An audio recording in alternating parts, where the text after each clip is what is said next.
Hello everyone, this is Laura for Crafty Not Shifty. Thank you for joining me today.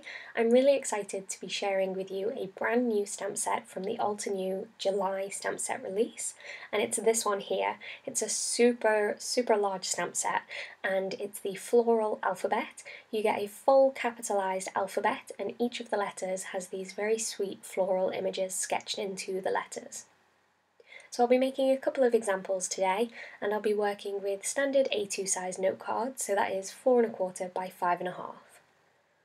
So here I'm using a grid paper in my MISTI.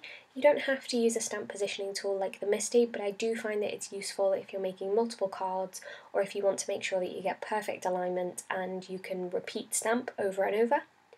So I'm lining up the letters here to spell out Miss You, and I'm just using that grid paper to help me make sure that everything's perfectly aligned. You'll notice that I will have to stamp the S twice, as you only get one of the letters with the stamps being so large, but it's no problem at all. So for this first card I'm working with my Craft cardstock, and I've gone ahead and prepped it with my anti-static powder tool, and then I'll stamp using Versamark ink. Versamark ink is a clear sticky ink that's useful for heat embossing, as it helps the powder to stick to the ink, and the anti-static powder tool has taken away any of the static cling or potentially oils on that card, so my powder will only stick to my letters. I'm using a white embossing powder, and I keep mine in a tub. I've just sprinkled that over the top and it sticks only to where I've got my stamping, and then I'm able to set that with my heat tool. I do go back in off camera and add in the S. I simply just move it one space along in my MISTI and then go ahead and add the powder and then heat set that again. I really like the look of white embossing powder on Craft cardstock, and I find that the embossing powder is a little bit more striking than just using a white ink, but that's definitely an option you can try as well. So here I'm stamping with black ink onto some watercolor cardstock, and then I'm just going to clean that S and move it along. And I'll dry it off before I place it on my card base again, and then I can just pick it up and I know it's going to stamp exactly where I want it to be. I did go ahead and stamp a couple more of these off screen. I stamped a couple on watercolour cardstock and some on regular cardstock. So here for the craft piece I'm just bringing in some of my Prismacolor pencils and adding some colour only to the open sections of the flowers and the leaves. This didn't take too long at all, but it adds a really nice pop of colour to this otherwise quite clean and simple card. I think one of the really nice things about these letters is they kind of finish the card on their own. You don't need much else other than your stamping. But if you do want to liven things up, you can certainly do what I've done here, and I've took a couple of different colours of my Distress Oxides, and I'm going to use those as paints today. So I've put them down onto a laminated piece of card. That just helps me with my cleanup and makes it easy to see the colours that I'm using because the base is white. And then I've added some water and I'm using a paintbrush to just add those colours across the card. Once I was happy with that first layer of colour, I heat set everything and then went back in with a second layer just to intensify those colours.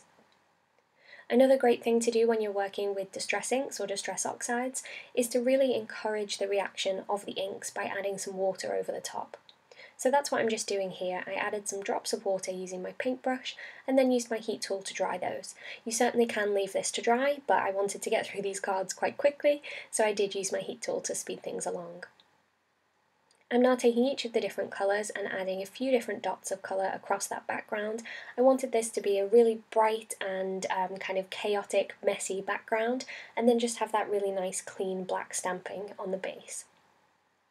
So you could use these stamps for so many different occasions. You could personalise a birthday card, you could have hello, you could have happy and then a smaller birthday, maybe a well done or a good luck, new baby, or thank you. And you will see that I've got a thank you example at the end. So here I'm just using some white pigment ink to add some more white splotches onto that card, and then I'm going to go ahead and finish this one off and turn it into the card. I use my corner chomper to round the edges, and then just my Tombow Mono Multi glue to glue this to the base. You'll see I got a big blob of glue in the middle there, but I just used my finger to smooth that out.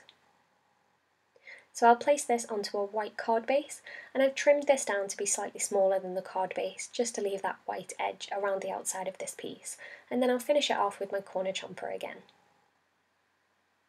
So now back to the craft coloured base.